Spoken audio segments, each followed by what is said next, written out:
So, man, wait for these what you call them to come in. Ninjas.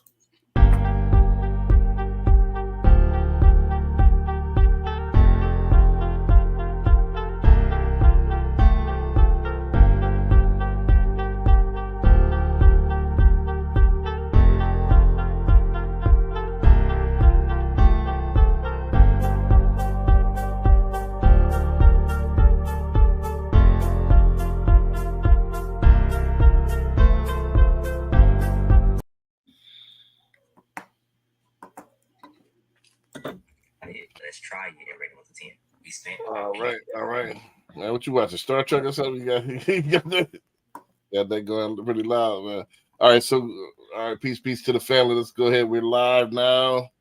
Let's go ahead and start the introductions, man. You know, as the guests come on the panel, they come on the panel, but we're gonna go ahead and get it started, man, right now, real quick. We got another reaction show coming to you. Barry B, you want to kick it off since you've been on the top lately. Oh, yeah. All right. This is Barry B, real estate agent here in Houston and the surrounding areas. If you're looking to buy, sell, or invest, give me a call at 832-786-1270. Or you can come to my website, homesbybarryb.com. I'm on all social platforms. If you Google hashtag Homes by Barry B, you'll find you'll be able to get a hold of me in some way. And let's talk and discuss your goals. I'm on, like I said, I'm on all platforms. I have a YouTube channel, TikTok, Instagram, Facebook. I don't know if it's any of. So I'm on all of them. So give me a call. Let's talk about your goals for 2024. Gotcha. CJ, you want to kick it off? All right. What's up, everybody? CJ, the realtor broker owner of Greenwood Realty Group down here in Houston, Texas. Give me a follow on social media at CJ Sales Texas. That's CJSELLSTX. Next up, check out the website greenwoodrealtytx.com if you're interested in setting up a custom search engine, finding out what's available. If you want to know what your home is worth, or if you're an agent and you want to know more about the brokerage, we have all that information on the website at greenwoodrealtytx.com. Of course, we got the YouTube channel, CJ the Realtor, where we're doing our Lux edition of our home tours, our local business owner highlights, and showing you just some walkthroughs and videos of some of the local things going on in Houston. So give me a subscribe, a share, a like, a comment. I need all that good stuff. Then always, we are always about giving back. Mentorship program, the Mansa Academy. If you want more information or if you want to donate, go to the mansaacademy.org. Gotcha. All right, so let's go ahead and kick it off again. My name is Brandon B. Dixon, NMLS 1541210. I'm at Billionaire Loan Officer on all social media. So you can put Billionaire Loan Officer in your Google or in your browser. There's all one word, no breaks, and I'll pop up somewhere. So I'm out there on social media. Also, I'm a luxury agent, so you can go to my website, www.brandonbdixon.com, if you want to hire me to represent you for buying, or you want to list your property, you want to invest with property, so on and so forth. If you need financing only, I can do that as well. That's my specialty. That's what I've been doing for the last 8 going on 9 years. You go to my website, www.applywithb.com. You can book me for a consultation. We doing right now a lot of investment properties right now that's getting financed because there are so many good deals. So now's the time to get a good deal before rates drop down, because when rates drop down, it's going to be pandemonium. You're going to look back on this year, 2024, and say, I could have, would have, should have. So, don't let that happen to you. Also, you could go ahead and call me, 832-775-8357. You can call me 24/7. And as long as it's about business. Also, the last but not least, you could go to our investment club, www.clcinvestmentclub.com, if you want to join the investment club, if you want to mitigate risk, so on and so forth. You need a helping hand to get in the real estate business. Perfect opportunity, So, with that being said, man, let's go ahead and kick it off, man. Panel come in, they come in, man. I don't want to keep us too long, man. We'll try to get out of here by 9:30 or so, So I got a few different reaction videos, man.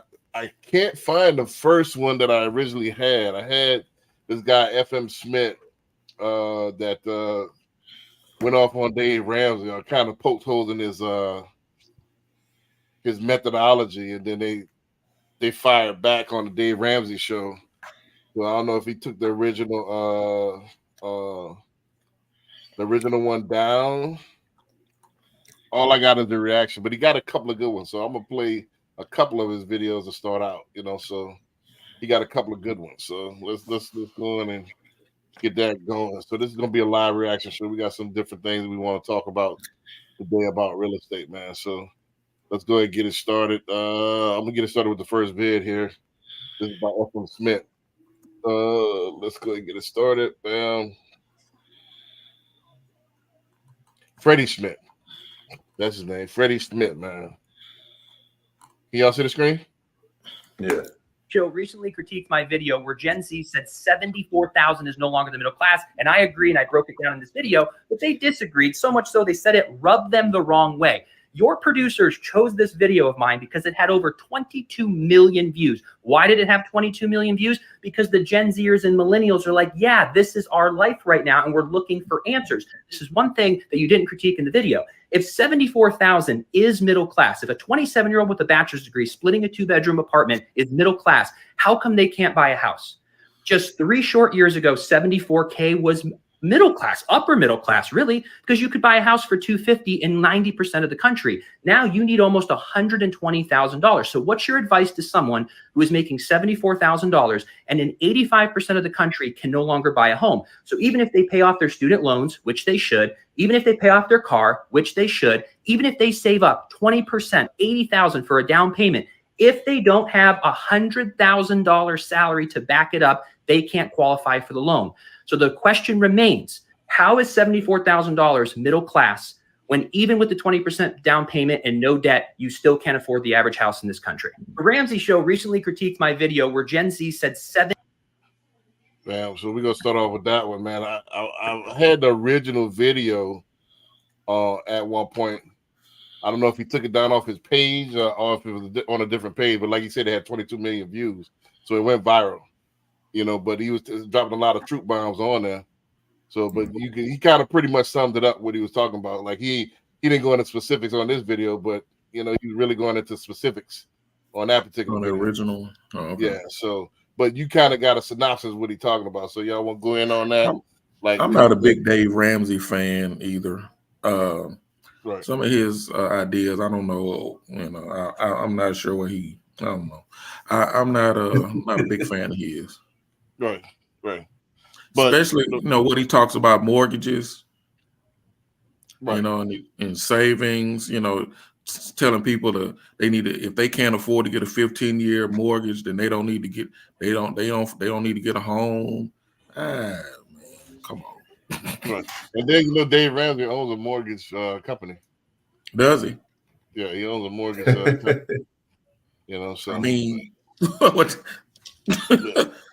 How much you need to get a mortgage company? I mean, but he lends out money.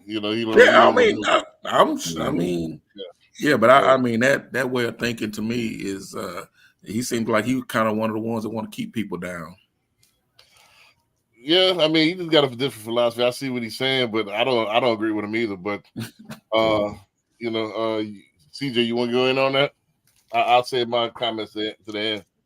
I mean, we've been talking about this for a while as far as affordability. It's pretty much gone out the window, especially when you're talking about cities like Houston, cities in Texas, Florida, where everybody is going from like East and West Coast. There's so many people and so much competition that's running the price up. If you like been here, same salary for a couple of years or a slight increase, if you look at the median income or the median home price now versus what it was 3, 4, 5 years ago, it's just through the roof.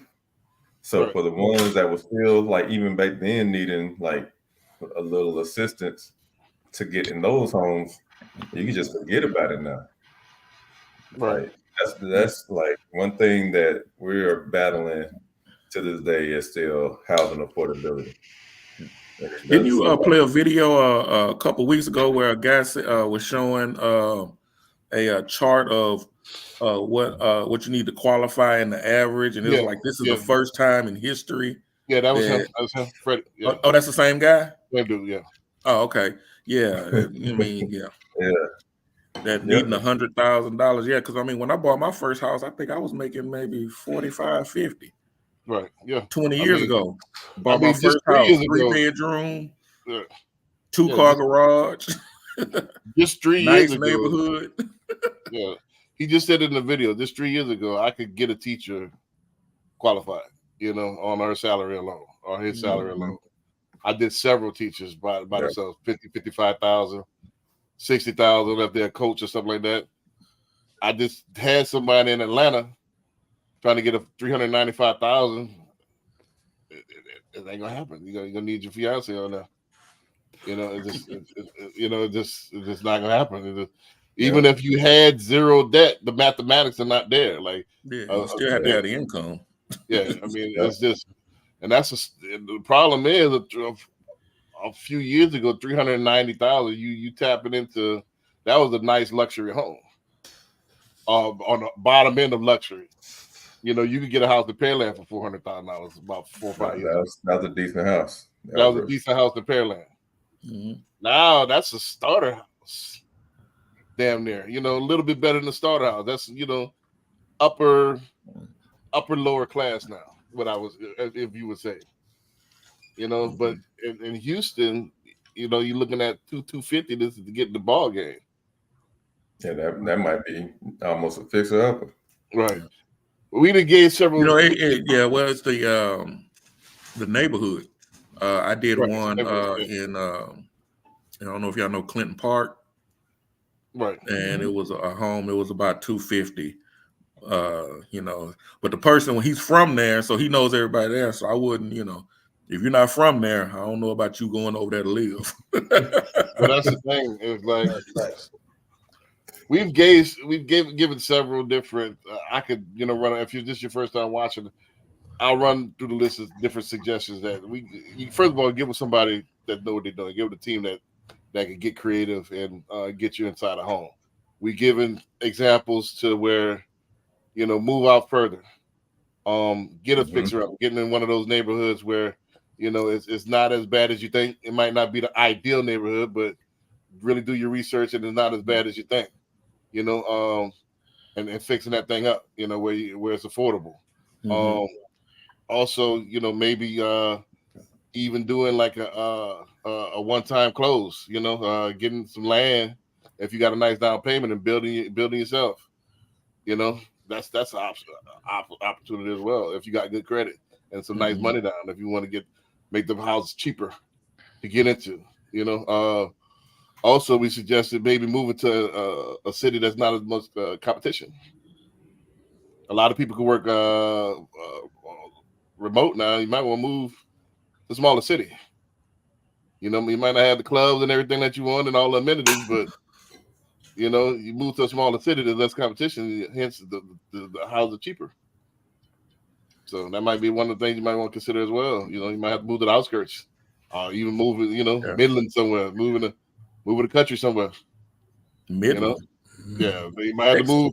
If you think about it, why you pick Midland out of all places? I'm just saying, you might move somewhere else out of the city. You know what I'm saying, and just come to the city for concerts or something.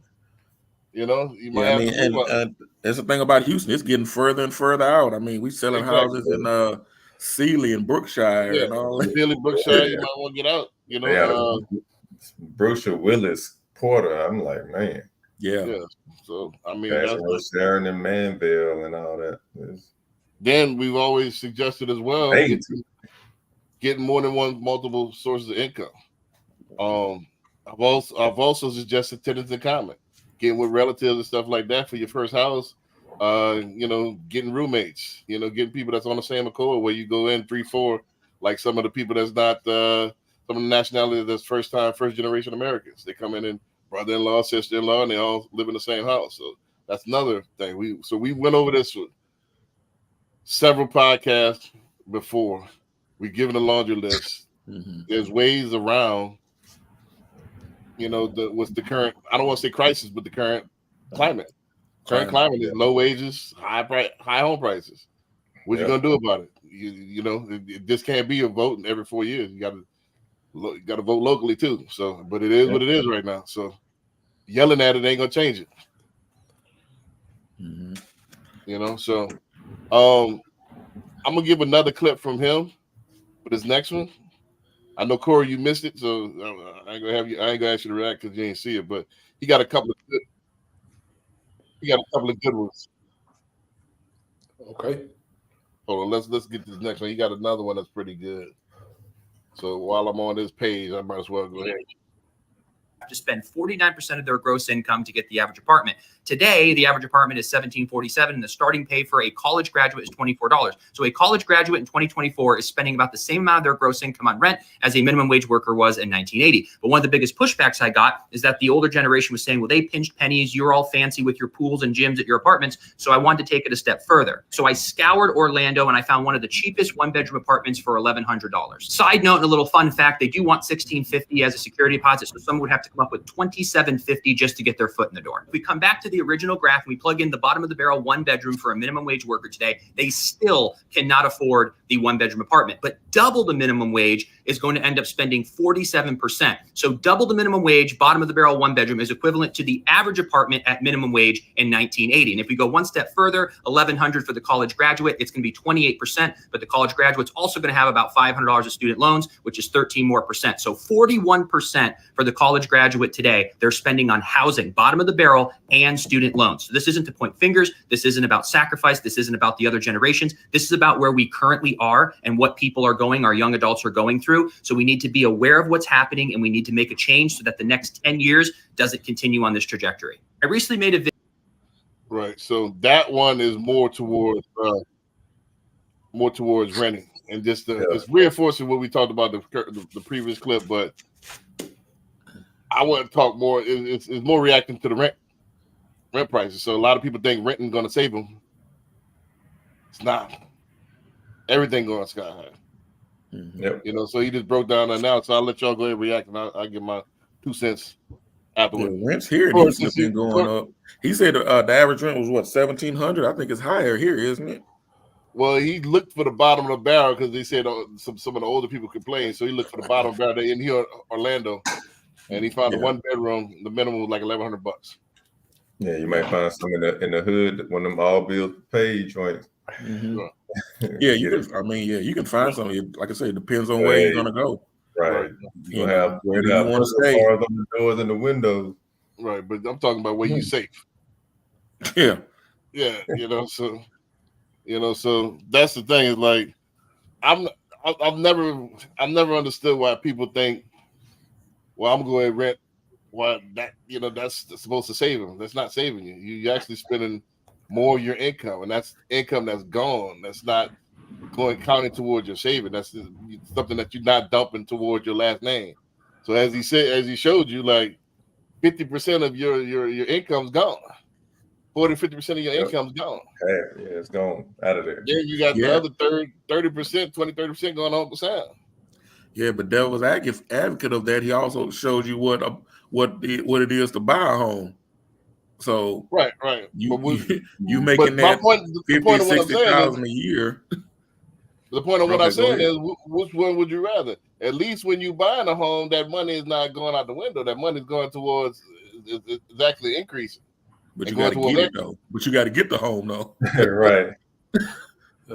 Man, I understand. Yeah, if you had the money to do either or, yeah, you want to buy. But if you don't have that, you're not making that income. You just said 75,000. You can't even get in the door. You can. You got to take our advice. Then you got to take our advice. Move out. That's when you got to get creative. And then you got to be creative. You know what I'm saying? There's a way to skin a cat, but you know, my point is that people think renting gonna save you, and it's actually just making it worse. You just kicking the can down the road. Yeah, and then you got to think about when that lease is up at the end of the year. You don't renew at a cheaper price. Right, exactly. Very rarely it's gonna be the same price. Right. Correct. Right. Correct. So, But to his point, Yip said it. I don't see a magic pill in order to resolve that issue. That issue is going to be here. It's always going to be where Yip saying you're not making enough coming out of college to just go ahead and support yourself.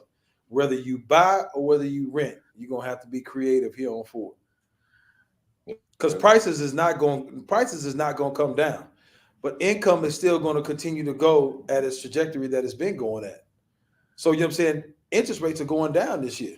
So when interest rates go down, home prices is going to go up again. So you know what I'm saying, I hope he ain't thinking, you know what I'm saying, we finna bridge the gap. So it's going to continue to be a problem, and you can either complain about it or you can figure out a creative way to resolve your situation. Period.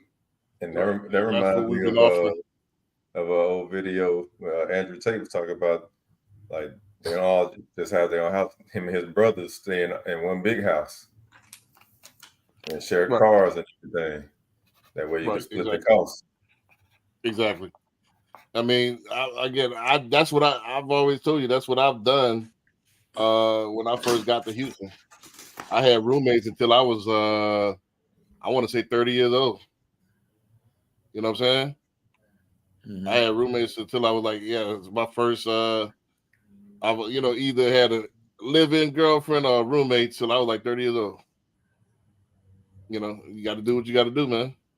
Yeah, a lot of boys talking about the income tax. You paying more for a live-in girlfriend. You got live-in girlfriend. You got rent and a girlfriend. That's right. But my point is I've only lived by myself. Not if you got a living girlfriend that's on that Section 8. You got one of them Section 8 vouchers. You know what I'm saying? Living girl where you can save some money for you. Be in the house. That's a different. You ain't supposed to be in the house. That's a different show. Right. You know what I'm saying? Hypothetically, allegedly. $20 a month on rent. Yeah, $5 a month on rent. You can stack some money for a couple of years and get your down payment. Allegedly. Supposedly, hypothetically.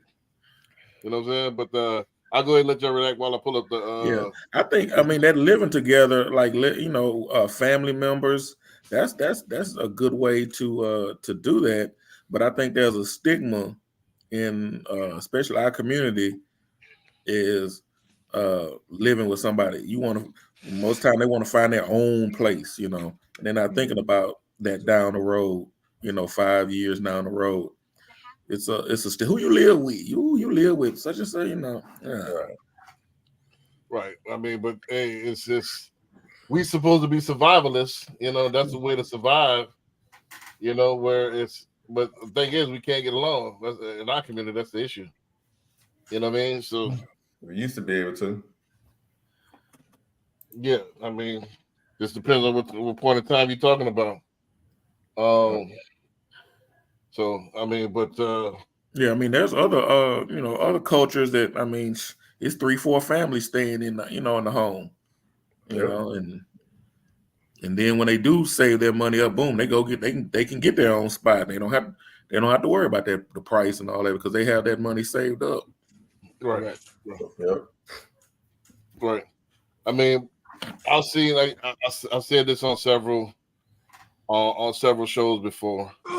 I helped, people from different nationalities, different cultures.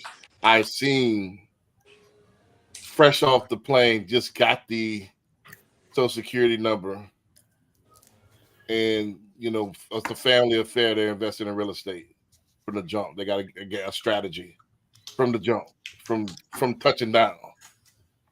So you just got to put together a strategy and get serious with life. It's the long-term strategy. It's not just a living condition. It's a wealth strategy. Period. And we can help you with that. Contact any one of the professionals here. We can help you with that. I want to play this, since a lot of people like to argue and play devil's advocate. I ain't gonna name them names, but I want to play a contrarian clip here. I want to see what people got to say with this clip right here. So let's go ahead. Let's play this contrarian clip right here. A lot of people go with this. I even heard a lot of mortgage brokers and not mortgage brokers, but I heard real estate brokers talk about this a lot. terrible investment. But the American dream is to own a house and a white picket fence and a dog. Those people didn't do the math. Mr. Grant Cardone, well, we don't necessarily agree on everything when it comes to investing. I got to give you props on this. Homes are one of the worst investments in the world. If you do the math on a house, it's really never paid an investment. Warren Buffett owns one home. He has never in any of his millions of interviews ever attributed his wealth to a home. Again, I got to agree. When you're trying to make money, when you're trying to stack equity and build a fortune for yourself, having that much dead money into a home that's going to go up 2 to 3% per year is not a smart financial investment. Elon Musk, richest man in the world, owns 0 homes. He never attributes his wealth creation from a home. It's from businesses. Owning a business, running a business, growing a business, contributing to a business is what creates wealth, not a house. Who benefited from the homes? The banks did. Banks are making 7 to 8%. I got to agree. When you actually look at the fundamentals of buying a home, you're spending 7 to 8% on interest rate. You're paying 1% to 2% on property tax, insurance. You're running a 10 to 12% loss per year just to own that home. Now, if you're going to buy a home because it's something for you and your family, not a problem. But don't sit there and fool yourself in thinking that it's an investment. Well done, Grant Cardone. Homes are a terrible investment. But the American dream is. All right, I'll open the floor up on that, man. Who want to chime in? Do you agree, disagree?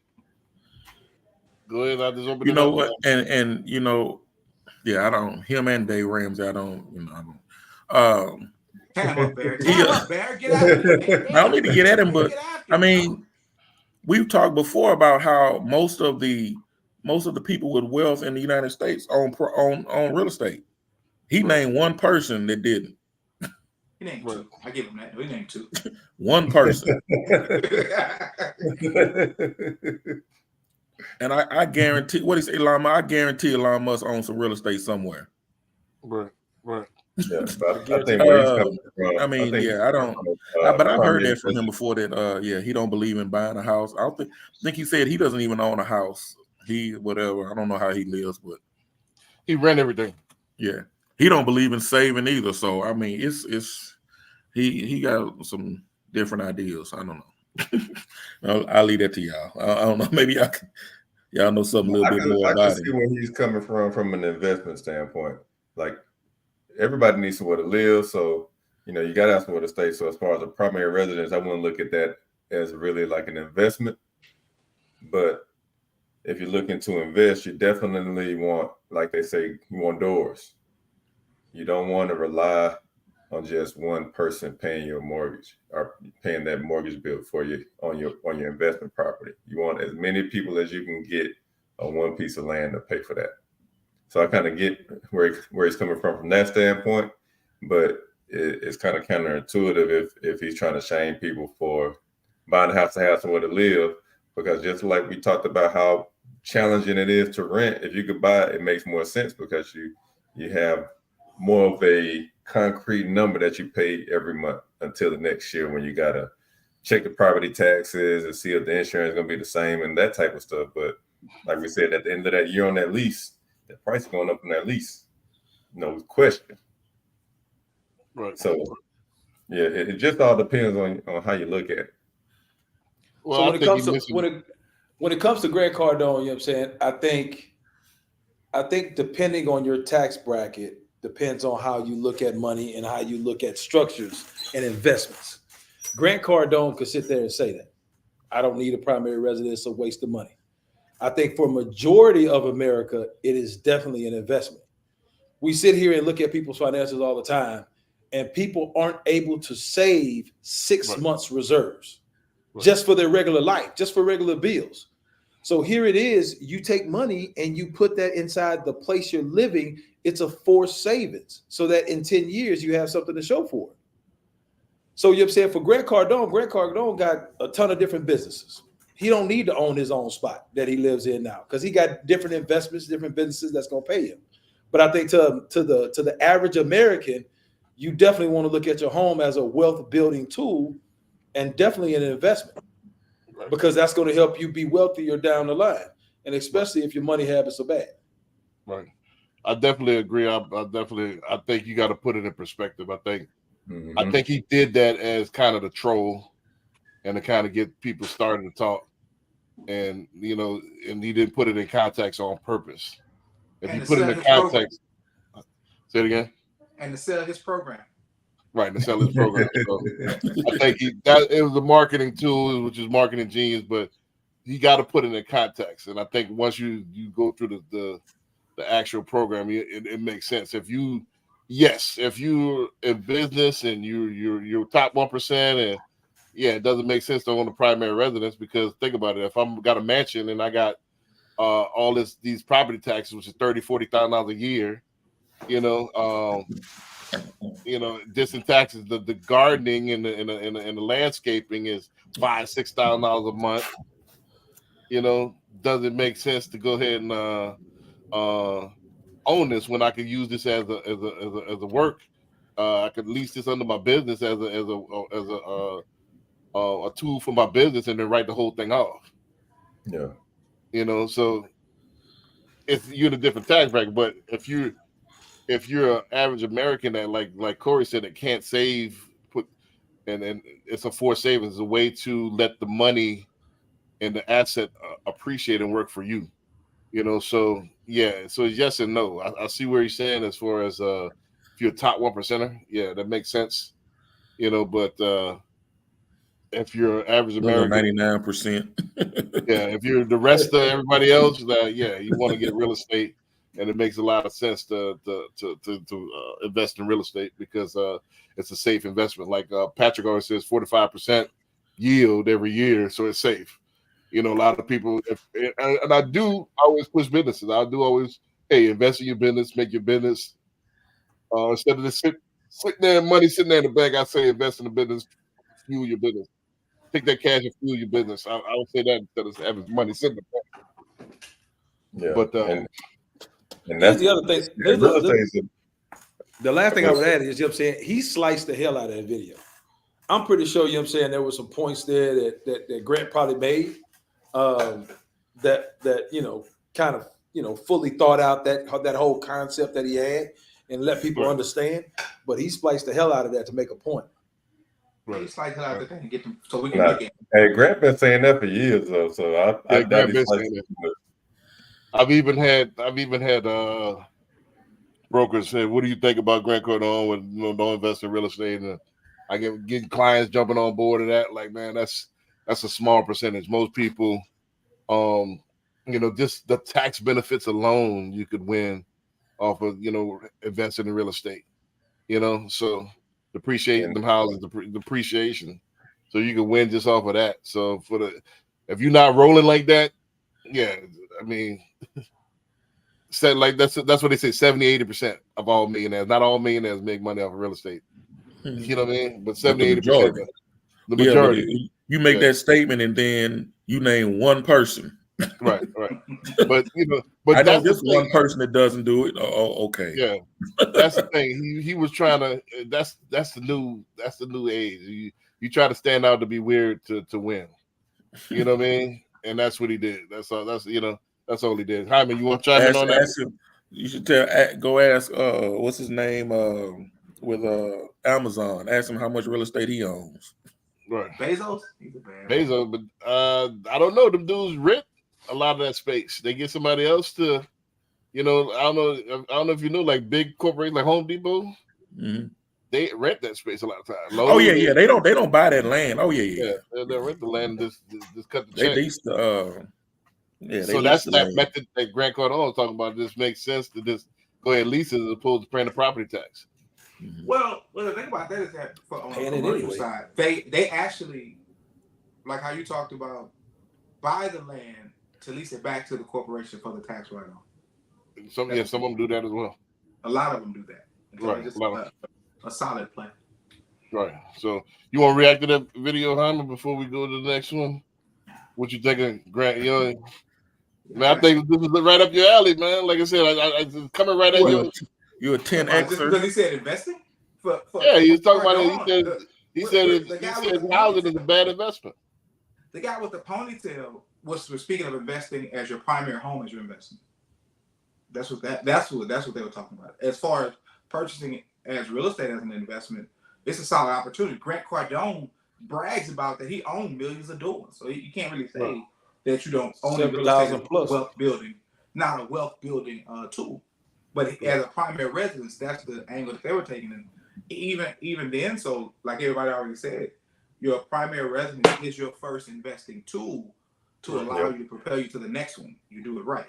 Even if you do it wrong the first 5 years, if you get it right the next 2 years, you still can go in and get some money out and go make another opportunity, whether it be investing in B's shampoo, doggy shampoo, or whatever the case may be. Right. Here's the thing, I'm saying. Well, you're saying coming tomorrow on that, but yeah. Hold on. Here's the thing, I'm saying. Where I'm glad you clarified. I'm saying as far as Grant Cardone talks about, he's specifically talking about primary residence, right? Because he owns 7,000 plus stores. He has his own real estate fund to where people can put in money in and then invest. When you talk about Warren Buffett never cut his teeth on real estate. He made his money in stocks. But Warren Buffett over the years have bought and been a part of some large real estate companies. So you know what I'm saying? People don't. Berkshire Hathaway, yeah. Prime example, Berkshire Hathaway. And then they also have a mortgage company too. They have another company that bought some rentals and some other stuff. So you know what I'm saying? Even though Warren Buffett didn't grow his money that way, essentially, you know what I'm saying, he saw the value in real estate to get in himself, which you know what I'm saying they negated to say anything about. Even when you talk about our culture, right? You talk about Killer Mike, you talk about T.I., you talk about Jeezy, you talk about Jay-Z, you talk about Floyd Mayweather. All of these guys talk about and brag about their real estate holdings. Floyd Mayweather brag about the real estate holdings that he have in New York, the buildings that he have in New York, the developments that he's doing. These people don't do this if real estate is a bad investment. Right. Yeah. So, you know, it's all taken in context. Again, I think he was trolling. You know, also, I don't know if y'all knew that. To not to buy a house. Say it again. Is it a subliminal message to the young people about not buying a house? Because I mean, either he was trying to get more renters, or he was trying to get more eyeballs on marketing to try to cause controversy. I'm talking about the original guy who created the post, which is the guy with the mohawk. Look like he's a fighter. He was reacting to the Grant Cardone post. But what does he do? He's a real estate investor. Yeah. You know. Yeah, I think they're specifically talking about single family. I don't know if they're talking about single family because Grant Cardone is talking about buying a real estate houses and investment period. That's been his moniker for a decade plus. Yeah, like single family. Two things before you get in. I don't know if you knew that Warren Buffett backtracking. Warren Buffett owned a furniture store as well. What's the name of that furniture store right there on I-10? IKEA? Not IKEA, but the Rooms one to Go. Not Rooms to Go, but the other one that's kind of rival gallery. That's higher end. Rooms to Go would have been a good one. Yeah, he owns Stars. I don't know. Stars Furniture is Warren Buffett. Stars Furniture. Yep. I thought they was kind of falling by the wayside anyway. Yeah, I thought they was. They fell off a long time ago. Yeah, but Warren Buffett probably come in and save them. Nah, but he owns the Berkshire Hathaway. All of them in the same bucket of companies, you know. But anyway, that's still a real estate play because they buy the real estate and they, you know, and the furniture store on top of it, you know, pays for the property taxes. So it's still a real estate play with the franchising and all that. But anyway, also, I disagree with Greg Cardone about two things. That about the real estate as your primary resident being a bad investment. Just buying a house, period, is a bad investment. It's not an investment. It's a liability. I disagree with that. And then I disagree with he's not the best salesman on the planet. That's me. You know what I'm saying? So he's the sales trainer on the planet. I'm the best sales trainer on the planet. So I always say I'll challenge Greg Cardone one-on-one any time of day, you know, as far as sales training. So, but that's the two things I always did. But I like some of his motivational stuff. You know, I disagree with his techniques, you know, but yeah. I think his sales technique is garbage to me. I said it on record. Let's go at it. Let him say the N word. Huh? I said he's gonna ask you if you're gonna let him say the N word. Yeah, that's another thing. He won't be too cool. You know, I understand you bumping Jeezy in the rate, but you're not that cool, bro. All right. You know. So, but let's go to the next one. These two really for Patrick, man. You know, Patrick missed out today. You know, I know Patrick hates these type of videos. He's stirring the But pot. I got to play him, man. I got to play him, man. Black and proud and niggas too. White folks are planning for 3 generations, and we're planning for Saturday night. The goal for us is to win, not to look like we're winning. I would rather carry a plastic bag with $5,000 in it than to carry a $5,000 Louis Vuitton bag. You just looking like you winning. You ain't winning. Louis Vuitton is winning, Nike's winning, money is winning, Gucci's winning. It's interesting to me that the rich stay rich by pretending to be poor, and the poor stay poor by pretending to be rich. And if we do not fix this level of financial illiteracy, lots of reasons why we are at the bottom of every single economic statistic that matters. We cannot be black and proud and niggas too. White folks are planning for 3 generations, and we're planning for Saturday night. So I just wanted to make sure we got the Patrick. You dipped out on that. Pat was waiting for his moment. Pat was waiting for his moment. You know what I'm saying? Shit. Oh, this is my video right here. I'm checking in. Right. So yeah, man.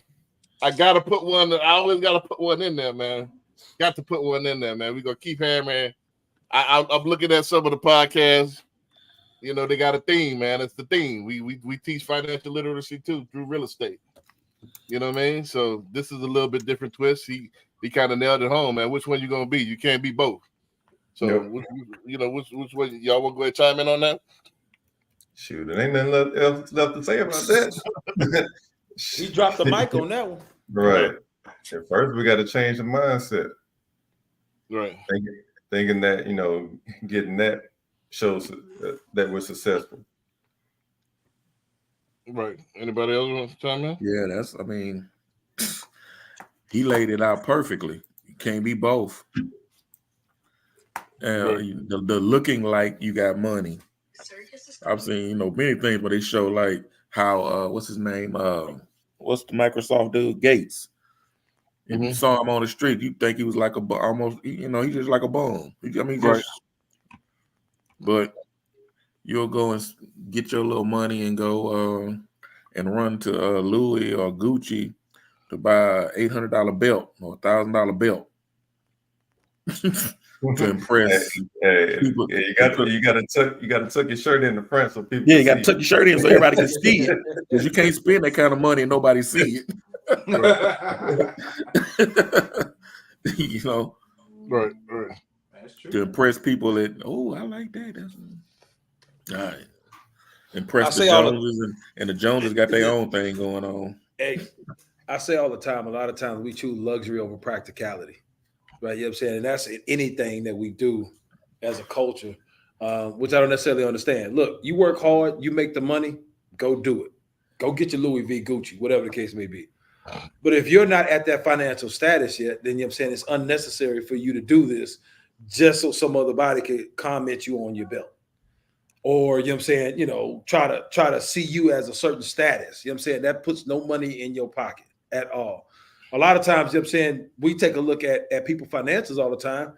We see where people went overpaid for these cars. You know what I'm saying? They're paying $1,300 payments for Miatas. You know what I'm saying? Which is unnecessary. Because who are you trying to impress? You know what I mean? Being in this industry, you know what I'm saying, some of the richest people that I've ever seen is people that you will never even know. You would think they'll blow Joe off the street. They show up in a 4-door Honda Civic. You know what I'm saying? Got regular clothes on, you know what I'm saying? Flip-flops, whatever the case may be. Maybe a polo shirt or whatever. And then they come in, you know what I'm saying? And they show you their financials. Okay, we can deal with that. But I don't think, you know what I'm saying, as a culture, we trying to get there because we too impressed and too busy trying to impress other people. That's not putting any money in our pocket, unfortunately. Yeah, goes back to that video from last week. How to sell. And then at the same time, we confuse brand names with luxury and quality. Yep. Just because it says something on it don't mean it's quality. That thing made in Vietnam and China like the rest. Hey, I'm gonna let everybody get in. Because they start talking just because it got something on it. Right. I'm gonna let everybody get in because I got a little mini sermon.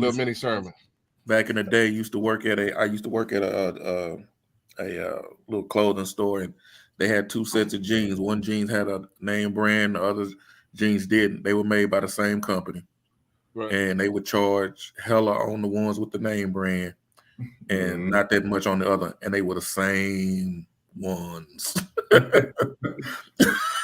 Hey, let me find out. Same jeans. Right. Nobody was buying them, but nobody would buy them. Hyman, you want to chime in on that before? Nah, it's been touched, man. You know? It's already been touched, man. Nah, I ain't gonna be touched. Hyman, you got a Gucci belt, Hyman. Is that why you got quiet? Actually, you know what? No, I bought a Gucci belt back in 97. I had a Versace belt. I had a pair of Gucci shoes. It was just the flyest thing to have. But I'm from the hood. You know what I mean? Right. To show that you have status with the young ladies and to show that you can keep up with the dope boys. You know what I'm saying? They got money like out the wazoo. I just worked at Burger King, so I took 2 or 3 paychecks in one day. But worked overtime. Yeah, man, that's when we were making $4.25 an hour to be exact, though. So you imagine how much work that was included to go get a $900. To go get a $900 pair of shoes, and back then the Gucci belt was about $225. And it wasn't the big one with the big G. It was like you wouldn't know it was a Gucci belt, like I told you, because it had like the regular couple buckles about this big, and it had the slight G in it. So it wasn't nothing. And then the Versace belt had all of the Versace heads all the way around it on the leather belt. Like, stay with that shirt tucked in. Yeah, man. Look, stay. That was unnecessary limits. Get them, Pat. Tell them how unnecessary that was. No, I don't think it's unnecessary. And if you're making enough money to where all of your expenses covered and you have disposable income, why not?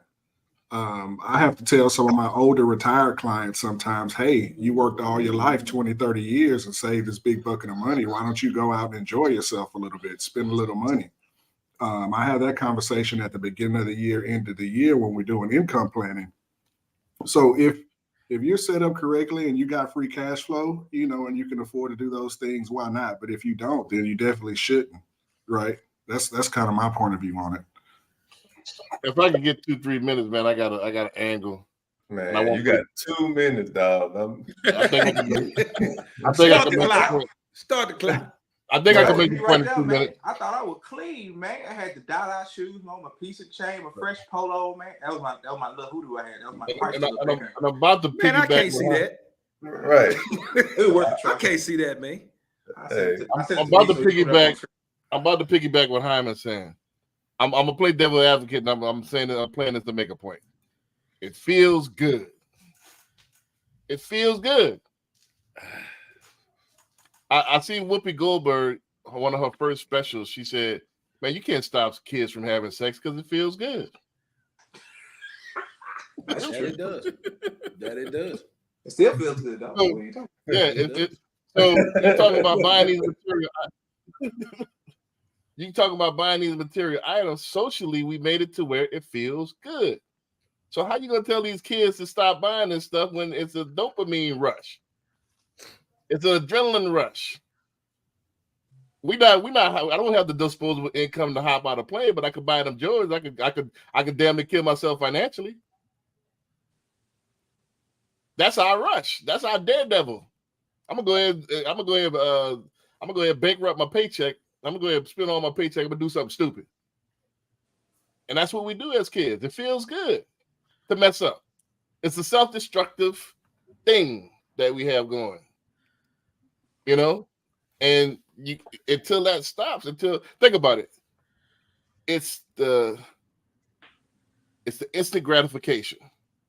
If I don't sit there and work out, I'm not gonna be shredded. So when I go to the club, damn, I can't compete with the muscle bound boys. So I'm gonna go ahead and get me a piece of chain.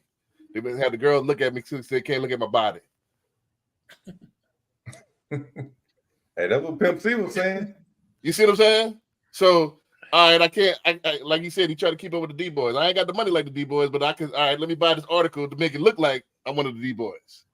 Because I got the financial. I ain't got the hustle like the D boys. I got the. I ain't trying to be out there like the D boys. But let me get that attention. I can get that little glitz of attention.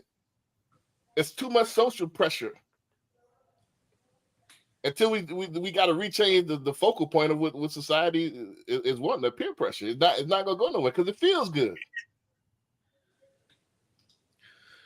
But I kind of see like it was kind of transitioning where, like, for example, I think was it like before he got locked up, was a Young Thug's girl bought him some land for his birthday or something like that. So you start seeing stuff like that, but then it was like had a little upward trajectory. Then all of a sudden you ain't see nothing about it no more. But it's more of instant gratification that I can't wait to discipline. I can't wait, and I can't discipline myself to get it on my own. Like the females, if it's growing my hair, I'm just going to get the Brazilian number 5 instead of just growing my hair out naturally. Like that. So I'm gonna go and get the silky for $500. I'm gonna go and get this Birkin bag purse instead of knowing I can't afford, but I'm gonna look like I'm a boss chick. So it's the instant gratification. I need it now in order to get that attention. That attention is the drug. So we shouldn't say anything or educate the youth because they're gonna spend their money on stupid stuff anyway. Is that what we saying? Nah, I'm playing devil's advocate. Okay. What I would say is let's go to the root of the problem is that we have to put something else in its place. What are you proposing to put in this place that feels adequately the same? Because think about it. You talking about discipline and saving. That's because we're older in age and now we have wisdom. Now it's easy to like, man, that ain't worth it. But back then, it was worth it. Oh yeah, especially when you graduate from high school, you get your first real job. Nah, it ain't working. I'm not chasing like I used to. But when I was chasing, whatever I need to chase, that's what I'm gonna get. Because that was the most important thing in the world to me. I think the gratification is not, you know what I'm saying, is not the approval or the you know what I'm saying, what other people's feedback on what they think you got. You know what I'm saying? The actual, you know what I'm saying, if we taught our youth how to be financially literate, being able to get up and go down on a walk of a dime to a car dealership and be able to pick up an economical car is status. That's probably what 90% of your friends is not going to be able to do. If you want to somebody say, hey, look, man, let's go to Galveston for the weekend.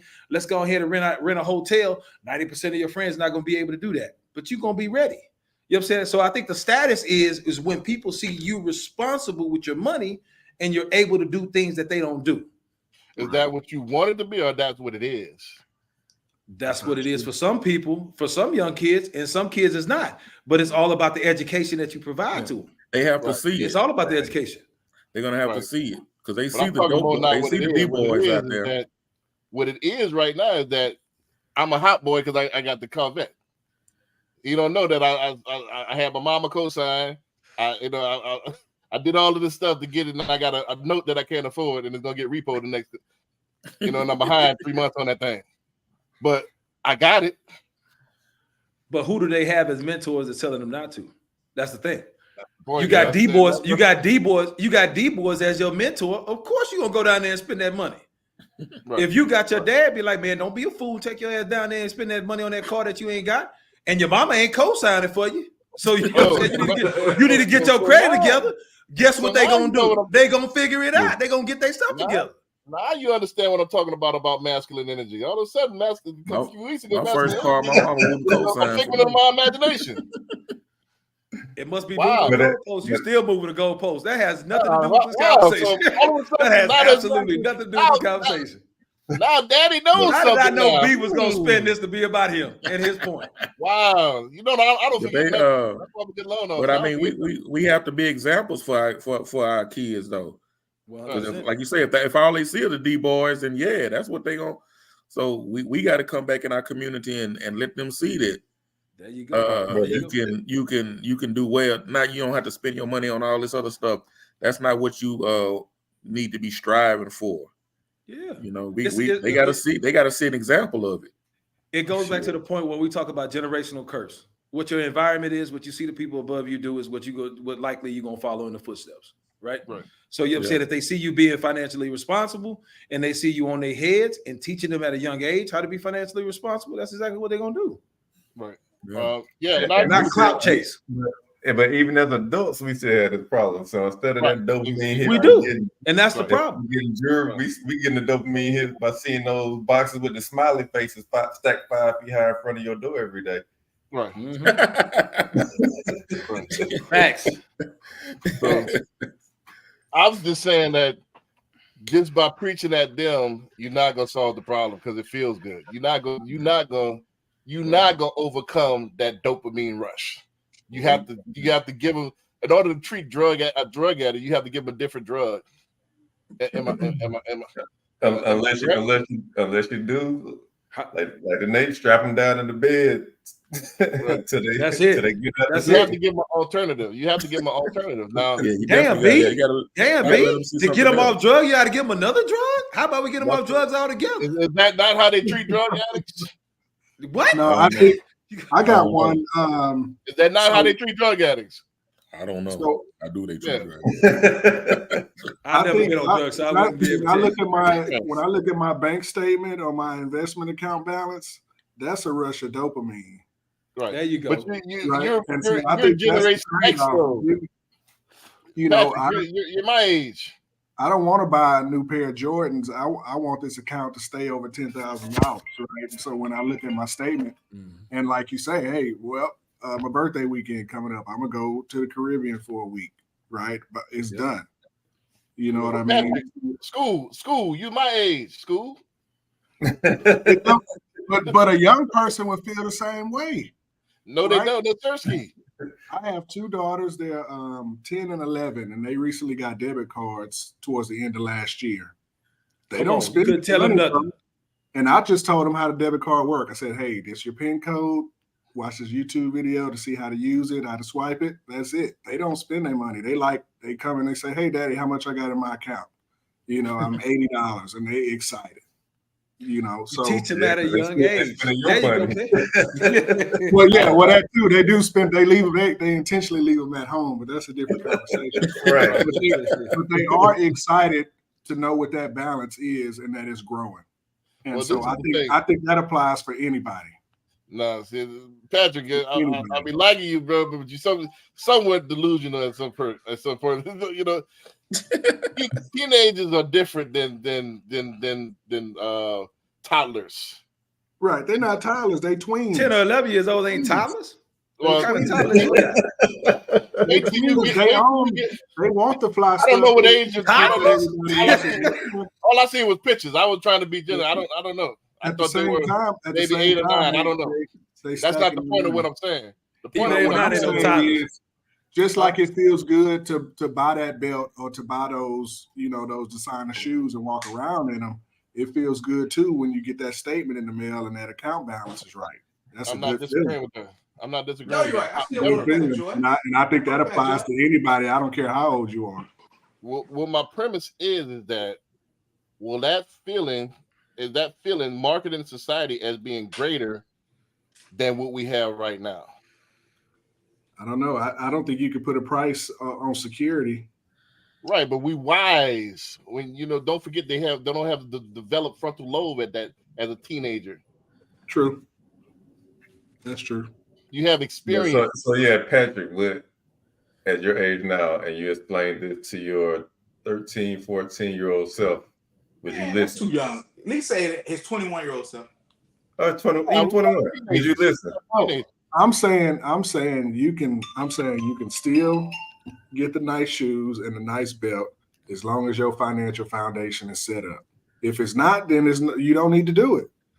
Let me ask you this. How you gonna do that? So Let me can I ask you do this. that piece of change right now, Pat? Pat, Say it again? thing right now, man. Me? Me. Yeah, if you got disposable, if you have disposable income, I don't see why not. You know what I'm saying? Hey. And gold is an asset class. Gold is an asset class, right? So and it's at near its high, 1,800. You know, why not? Price of gold is going up. So you better go get it. Let me ask you this. And I don't want you. Let's remove personal out of this. Let's talk in general. When I say in general, 51 people. If you did it, lined up 100 people, 51 will agree to this. That's what I mean by in general, not personal. So let me ask you this: most people would say, especially with daughters, that they don't have that feeling of, if I spend all this money, that I will be homeless. They don't have that same threshold that we did. Like, hey, if I, this would make me learn as an adolescent going after college, like, hey, damn, these lights are not gonna get paid if I don't pay them. Right. So at that age, you hadn't developed that yet. Chain, man. Yeah. That's how I get my piece of change. So I'm yeah. I'm with you, bro. Step up, Pat. What in the world? Hey, spin it on him, Pat. Spin it on him. If the account is right, man, why not? You ain't got that out of the safe, huh? hey, Patrick and I'm about to go down the Care Road. Right. You know what I'm saying? We see you at the plate. Right. Man, Patrick, please tell me you ain't wear that, man. I'm about to switch financial advisor. Make a bad decision. Yeah, thank you, Patrick. I'm messing with you, man. I'm messing with you. Hey, if the financial foundation is right, man, go and spend some of that disposable income because you earned it. Let me make my point. Let's get to the last couple of clips. So, would it be safe to say that most teenagers don't have that threshold of, hey, I could be homeless? So they're gonna kind of test the waters. They at a rebellious age anyway. So I'm gonna go ahead, spend that money on the dress, spend that money on these shoes, because I know that food is gonna be on the table at 7:00. Yes. I agree with that. Yeah, the majority of any kid. 51 out of 100. Would y'all say that is the truth? I think it'll Right be now. more than 51. Unfortunately, that's very true. I think it'll be more than 51. So how can we in turn teach financial discipline when there is no consequences? I don't know. I use a goal-based approach, right? Figure out what it is that they want, right? That's financial, that actually costs money, right? And have them set that goal and just build out whatever it's supposed to look like. And when they don't reach their goal, they're going to be disappointed. And maybe it'll change their behaviors or decision making. I'll go ahead and open that up. That's an open-ended question. Anybody want to answer that? Well, go ahead. You got it. Go ahead, bro. Man, I got 2 adult kids though. You know what I'm saying? So I'm speaking from true experience on this one. Well, I think I'm only got. Oh, Corey got an adult kid. B, you got adult kids there? Yeah. No, they little. They little. They toddlers. They talk. I don't know. They toddlers at 22. I was being polite. They 12-year-old toddlers. They 12-year-old toddlers. 11. I'm being polite. I don't want to say they teenagers or tweens. I didn't know how old they are. The generation that we're trying to raise kids financially in is super tough. I mean, I can honestly say when my mom was raising me, all she had to do was say, if you want that son, you got to go out there and work for it. I ain't got no money. You will feel embarrassed or feel less of a parent to tell your child that you don't have the money to get the things that they want. Period. Right? You could talk about all my children have worked for what they wanted. They was able to get it. They was able to get it. That was great. But the idea of teaching, helping them understand how to save money, I mean, it's just a decision tool that you have to constantly refine with how much money did you put up? Make sure you put you some money up. Doesn't matter how much, just start somewhere. And that's the one thing that I try to talk to my kids about. I'm not saying you're going to be able to save thousands of dollars over the next year, but if you end up with $500, you have accomplished the goal, and not necessarily something that they can do, something that they choose to do with, which they can, but it's the idea of just doing it to show them that they have the ability. And that's just what I try to help with my children with, period. Mm-hmm. Right. Anybody want rebuttal before I'm switching the clips? I think this other clip will go better behind it than this one. So I'm switching clips. But earlier, you get them started with that mindset and how to save and what that looks like, the better off. Yeah, trying to take technique. I like that. Right. One second. I'm trying to find this damn clip, man. Here we go. All right. My thing is I this. wish you didn't fire you, CJ. Say what? I bet he wish you didn't quit on him about loading the clips. I've been knocking it out, man. Like I said, I've been knocking it out. I don't know that you. My thing is this. I think it's leadership in the community. I think we had combination of a couple of things back in the 1800s to 1900s, even the Jim Crow era.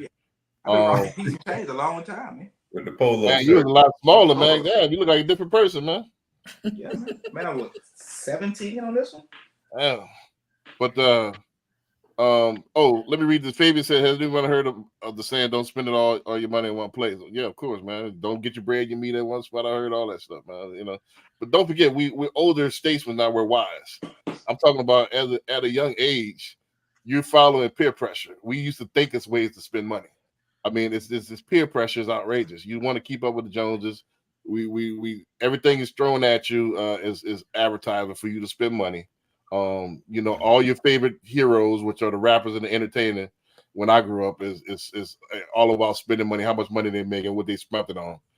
It's too much for you to decipher to overcome at that age until you sit back and have a reflection period and also experience to where, hey, damn, my lights thing got cut off. Damn, the water's off.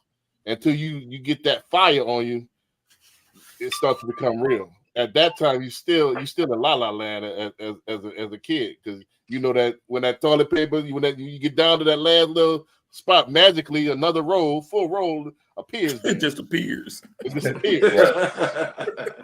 and you eat that last slice of roast beef, boom, automatically, boom, it just reappears, it regenerates. Think about it like this too. Like our parents and grandparents' generation, we had a lot more business owners, right? Small business owners. At that time, when they weren't in school, they was working at that shop, working at that store, working at that restaurant. So they saw firsthand what it took to run a business, what it took to be fiscally responsible. So, like once we lost a lot of that, all that knowledge, that mindset, that all went out the window.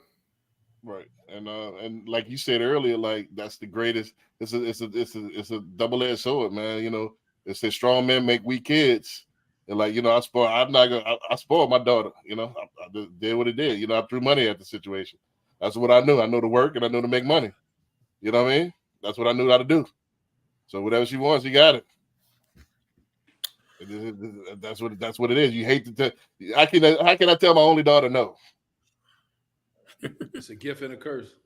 It's a gift and a curse. How can I? You feel less, and they make it a difference. This might be a whole other podcast, especially when you're not in the house. You're not in the household. It makes you feel less of a man if you can't get what they ask for because you're not there. For me, if my daughter asked me for something, I ain't got it. I would feel like a piece of a POS. I can't say that especially when I know I got it. I think saying no and saying I ain't got it, two different things. Correct. You know what I'm saying? I think what we do as parents, you know what I'm saying, we kind of crutch for our kids because we don't say no, we say yes. And then, you know what I'm saying, when they're 20 or 30 years old, they expect for us to continue to say yes. And then, you know what I'm saying, the truth of the matter is that, you know what I'm saying, a lot of parents feel like if I love my child, I'm going to give them everything they ask for, everything they want. But the truth of the matter is that, you know what I'm saying, if you love your child, you're going to tell them no. But just like my son knows, I'm not standing in no goddamn line for no Jordans. I'm not doing that. Don't even come ask me to stand in line for some Jordans. Don't even come ask me for no Jordans. You're going to take these Nikes, you're going to go on down the road. And he's the happiest kid ever. You know what I'm saying? Because the status bar is already set. It's just like taking that female on a date. You take her to Cheesecake Factory. You know what I'm saying? On the first date, you know what I'm saying? Like, how do you go down from there? So, you know what I'm saying? I think it's for us to keep our kids humble. But I think for a lot of parents, which I get, we want to give our kids everything. But we're not setting them for success later on down in life. My opinion. Right. So we started about at Applebee's, right, Corey? Hey, No, I'm sorry. McDonald's drive-through. Popeye. Hey, look. You heard Ocho. You heard Ocho. Hey, Lemons, you heard Ocho. Yeah. Ocho said our first date was going through McDonald's drive-through. She was like, "I'll take the number 3." Yeah, That's my ride or die. Let's roll. We get mad. Man, that's Ocho Cinco. That's Ocho Cinco. We His get brand mad. is built up. Yeah, his brand is built up. that 5 for 5. Yeah, You know that what I'm brand. saying? That 5 for 5. Come on. I think you become the pressure more than the female would. I think we more insecure to do that. I'm not secure myself to do that because my brand not built up like that. You know, if I really want, if it was a female I'm trying to get at, I'm not even gonna risk it because I don't want to say no. I don't want to spoil my chances. What? So B. Sean, he's vulnerable. Look at that. That's yeah, I mean, this is this is like college as well. You know what? If you try to get at this, if you trying to get at her for real, I'm not gonna play no McDonald's game to prove a point. I'm doing that. You know what I'm saying? I mean, let's be honest. If you're superficial, I need to know up front. You know what I'm saying? Because you ain't the one. There's a dude out there for you. But No see, problem. this is the thing. But it This ain't is the for me. thing. This is where we differ. Is depending on how long you want to stick around. Because my thing is this is my philosophy on women. I'm gonna say this, you know, because if you taking on the Mordens to try to get the draws? Is that what you doing, B? Oh, Is that what you? Is this that what is you a saying, family B? show. I'm gonna take. This is a family show. My bad. You right, B. You right, B. My bad. My bad. This is a family show. That's me. My bad. Yeah, man, I don't know. Family show. Hold up, man. I was trying to understand the point. I was trying to understand the point. My bad. I'm trying to talk tongue in cheek, man. You know what I'm saying? My bad. Little red Corvette Let's wasn't keep talking it about a PG. Corvette. Let's keep it PG. You right. With the GTD.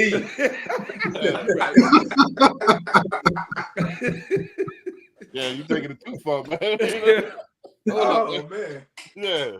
Nah, man, it depends on how long you stick around, man. This is what I learned about. This is my philosophy. This is what I learned, especially when I got to Houston. You got to be like Looney Tunes, you know. And you have Bugs Bunny, Daffy Duck, and who's the other one? They be Elmer walking Fudd. through the desert. Elmer Fudd or whatever. You walking. Nah, who they hang around? There was Daffy Duck, Donald, Bugs Bunny, and somebody else they hung around. Anyway, they walking through the desert. Right? Porky the Pig. Yep, Porky the Pig. So they walking through the desert and they all tired and stuff. They tongue hanging out, they thirsty. And all of a sudden you see this oasis. And they go run to the oasis and they backstroking in the oasis, they drinking, and all of a sudden, then they rub their eyes, it's all sand. They spitting it out. So that's how you gotta be in Houston, man. You gotta look like you this oasis is full of water, and then before they realize it's sand, you gone.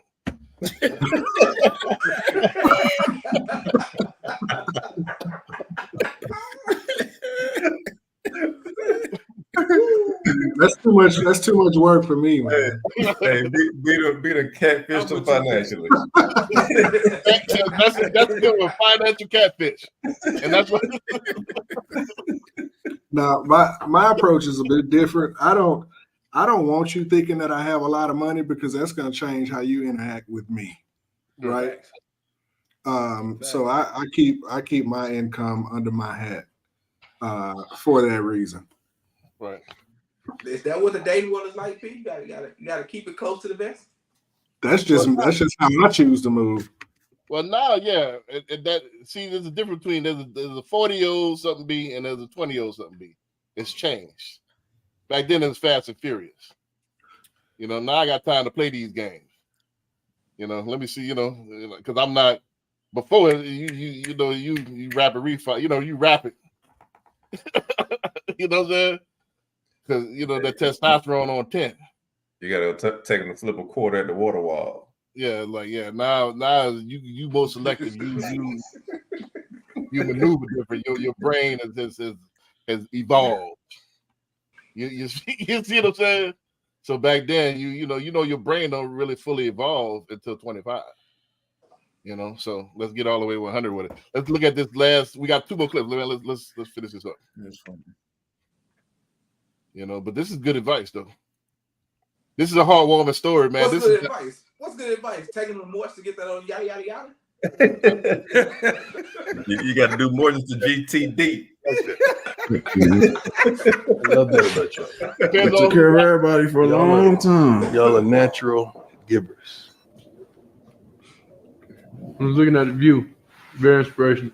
I like it. Look at that. You know, it's awesome though. My 3 sons had the thought process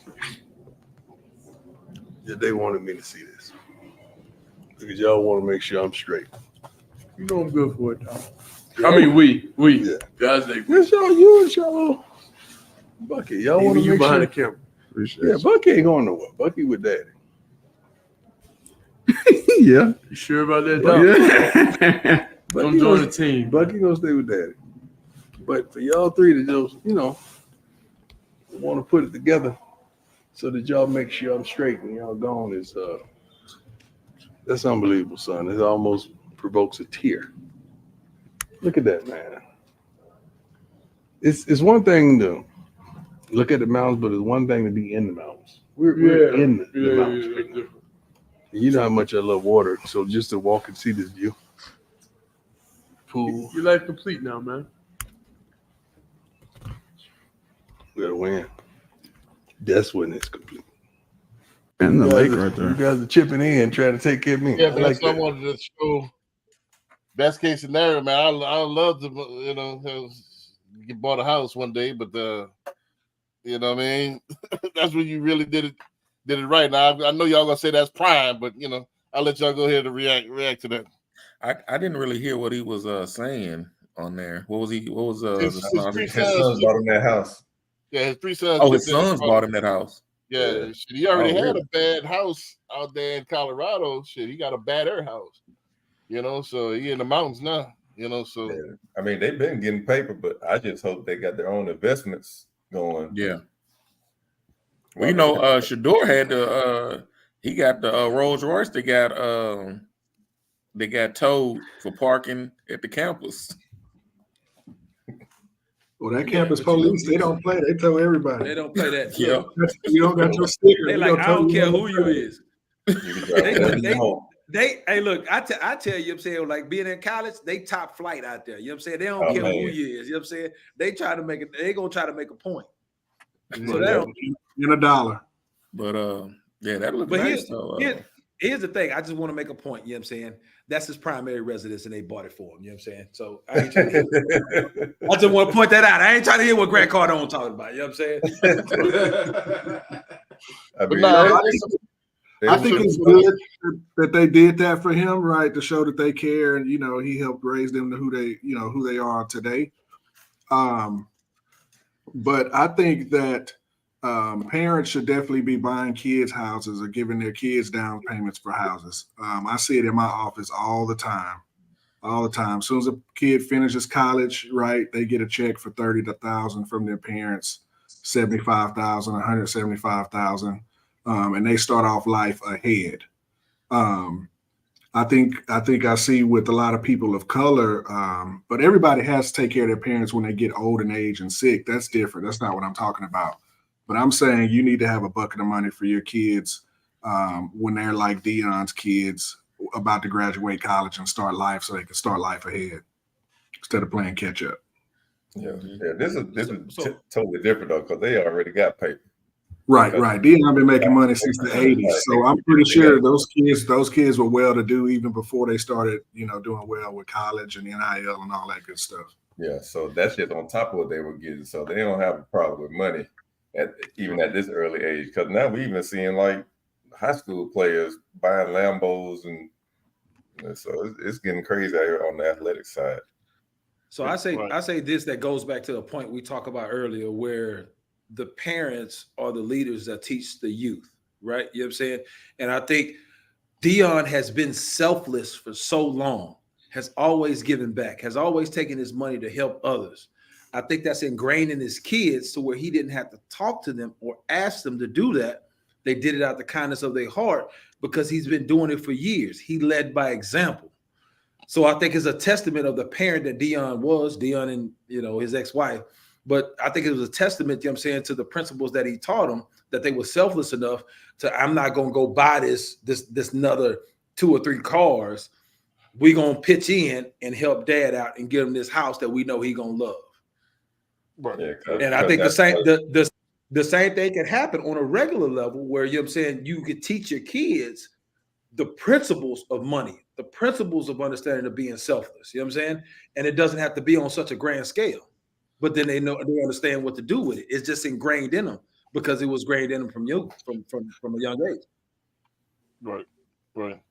Yeah. I think this was a lot of people thought everybody was hopping aboard Deion story because it was about football. Nah, this was about family. This is a family story. You know, I think I said it before and I'll say it again. I think he's teaching our generation how to be fathers. Like, you know, and how to show love, masculine love to your sons. Like, you know, he did what he needed to do. It's always a family. I thought for sure when he left Jackson State, I thought for sure they go split and do their own thing. I never thought that even the daughter rocked to Colorado. So they are really on all one accord. I thought for sure they was gonna do their own thing. You know, that's because that's what I'm used to. You know?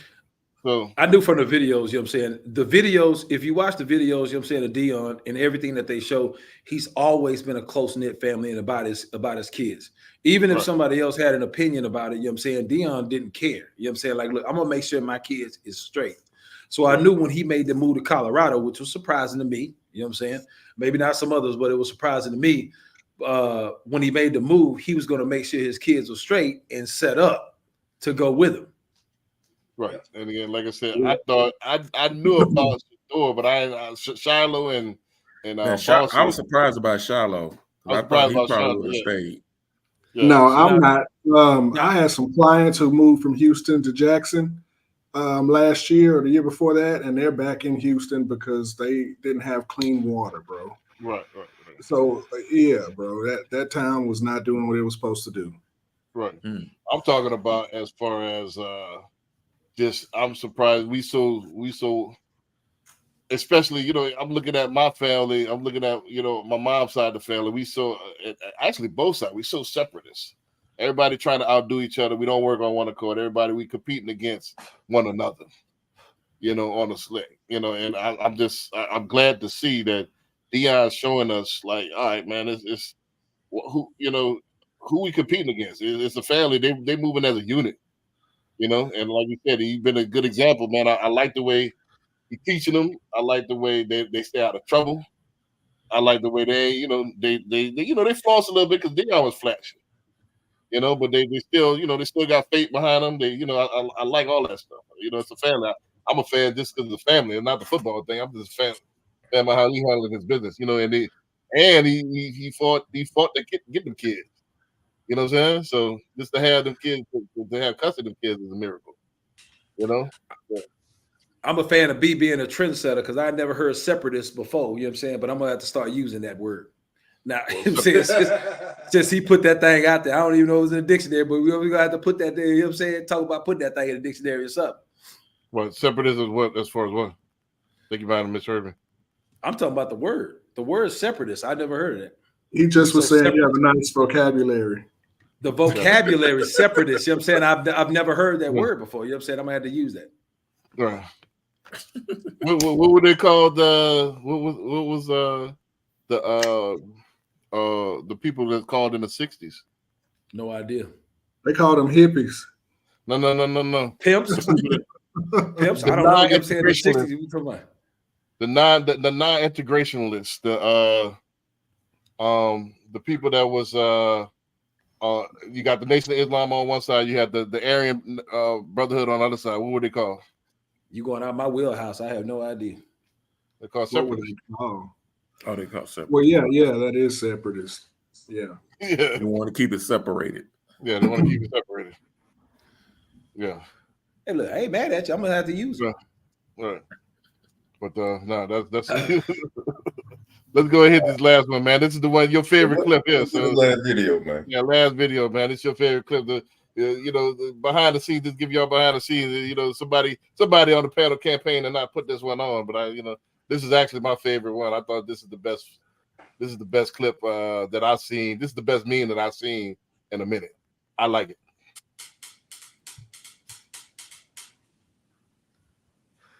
Marketing. If a circus is coming to town, and you put up a sign, that's advertising. If you put the sign on the back of an elephant and walk it into town, that's promotion. And if the elephant walks through the mayor's flower bed and the local newspaper writes a story about it, that's publicity. And of course, if you get the mayor to laugh about it, that's public relations. But if you tell them about the various entertainment booths you'll have, the fun they're going to have, answer their questions, that's sales. And if you planned the entire thing, that's marketing. Now, let me ask you, what is marketing? If a circus is coming to town and you put up a sign, that's... Damn. So that was the best to me where you could describe marketing in less than 30 seconds. I'm going to memorize that and use that, a lot, I react first to it because, it's my idea. I think it's fire. A lot of people just don't realize what the totality. A lot of people confuse components of marketing as marketing in its entirety. That's only because that's promotion, that's advertising. That's different than marketing. Marketing is when you're in control of the whole thing. So that unravels a lot of the matrix, that unravels a lot of the behind the scenes, because a lot of these public these gimmicks that people getting shot and people running from white girls, was that marketing? Or was that advertising? I mean, you got to ask yourself, the Jesse Smollett stuff, all this stuff, is that stuff to build up your brand? So a lot of this stuff is what you think is real life is been set up. The Cat Williams, they probably all in cahoots. Hey man, I'm about to talk about you something that's 20 years ago. Get the internet on fire so we all can make some money. Yeah, because they started pulling up the most old like comic view shows and all that. Right. All that stuff is resurfacing. Man, but I didn't know, man.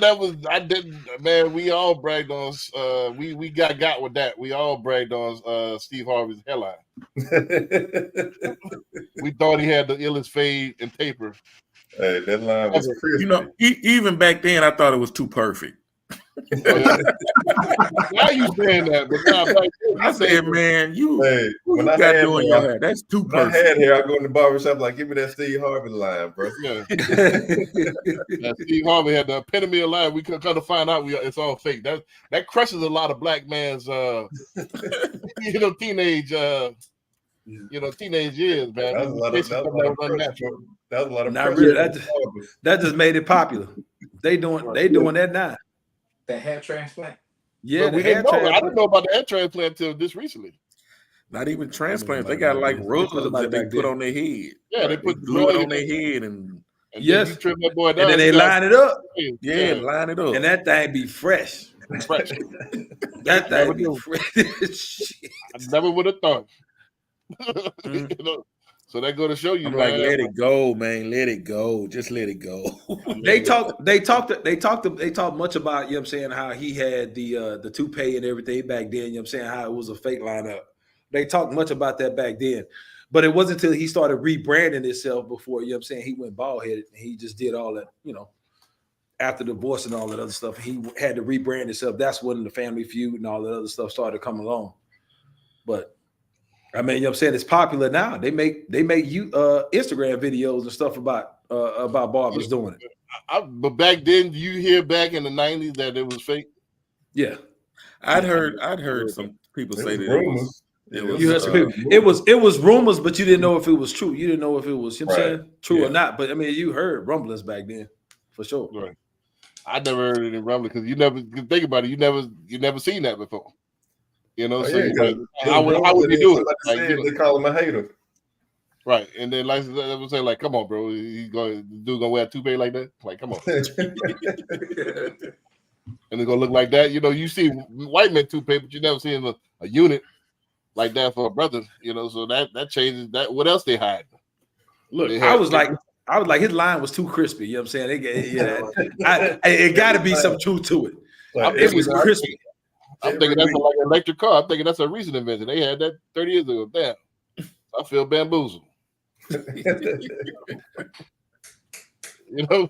that 30 years ago, man. Damn. But the point is, like I said, I think people don't realize the marketing is, man. You got to, a lot of these events and stuff like that be set up. It's the game. There's no such thing as bad press. Any press that you could get it helps boost your look at Steve Harvey, look at the Cedric the Entertainer that made him even more popular. So it works, man. It works. So I wouldn't be surprised if it's set up. I still think this the Will Smith and Chris Rock thing was set up. Yeah, you saw that other video. It was the same thing, same script. Right. So I think that that could make you popular because people love controversy, man. Right. Like you said, if you set up the elephant walking over the governor's grass, that's gonna shock the world, and that's gonna be people love the scoop and love it's that dopamine. It feels good to get in other people's business. It feels good. You set that up, and it's going right into your hands. Yeah. But that's a good video to show that market is not just one thing though. Right. Exactly. Right. I feel like she hit it on the nose. She broke it down because I have to have that conversation with a lot of people. I just get random messages in my inbox just because I make my email address, publicly available on my website and things like that. And I get, I get these sales pitches and they're like, hey, we do this for you for your marketing. And I'm like, man, that's not what I need. Right. That's not marketing, bro. Or I got marketing covered. I need help with prospecting, right? Or I need help with public relations. Like the lady, she hit it on the nose. She broke it down, simple, easy to use, and easy to remember. And man, the thing somebody said it's a bad video, man. I'm waiting for him to speak up. I think Who said it was a bad video? I said that was a horrible video. I said it was a horrible video. You know what I'm saying? Look, no problem. I said it was a horrible video. We listening. No problem. We speak now. Why you want to explain yourself? Everybody loving it so far. Oh, I hear you. So you know what I'm saying? For me, when I took a look at the video, you know what I'm saying, it took me a couple times to actually understand what she was talking about and where she was going with it. When I first watched the video, I was like, huh? So you know what I'm saying? I had to watch it a couple times to actually understand where she was going. So she broke it down. You know what I'm saying? Problem. She broke it down. Not really. Not really. I don't know. The rest of us got it all. Everybody else watched it one time, right? No. You sat there and watched it 10 times, but you're gonna never. So where was she going with the video? Where was she going with the video? That's my first time seeing the clip. So where was she going? Yeah, you seen it one time, right, Pat? Hey, look, Pat, she wasn't going nowhere with it. You know what I'm saying? You talked about what she talked about with marketing and all that other stuff. I'm not quite sure how that aligns, but okay. No, so I think the thing about it with me, and this is just from my personal experience, defining that marketing activity or type is going to let you know what activity or plan for whatever activity that you're going to do. Right. So like a good example, like she said, hey, putting a poster out, you think that's marketing and you might think you're done. Right. But you haven't done any of those sales conversations. You haven't got any of the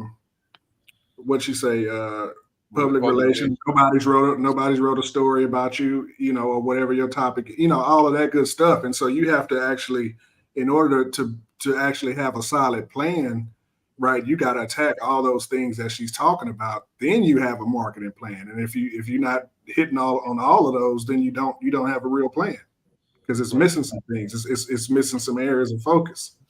Right. I don't think we understand marketing. I think we have a misconception of marketing. I think we think promotion is marketing. I think we think advertising is marketing. I think we think public relations is marketing. But it's all of those, in one. And then, and it's planning out all of those, having a strategy for all of those. Right. That's where I was going with that. So that's marketing. And that's what I've been teaching from day one. Marketing is when you create a market for yourself. How do you do that? Especially in today's society. That today's society it moves quick. They like controversy. They like the dopamine hit. So what do people do? They create events. They create stuff. They create anytime you tell somebody got a book come out, they'll go and say something stupid. You think that's an accident? I can tell Kevin Gates got something coming out because Kevin Gates all over the place now. So look at he got an album coming out. You know, that's what it So is. That's if we use her premise, right, and in our industry, we don't use all of those aspects to market. Biggest tool we use is the sign, the email blast to our database and to our network. Do we really need to use every aspect of what she calls marketing to really market what the product that we're selling? I would. I mean, I think the it's biggest more thing marketing yourself versus the property. Right. Like that, I think utilizing the listing could add to your marketing for your brand.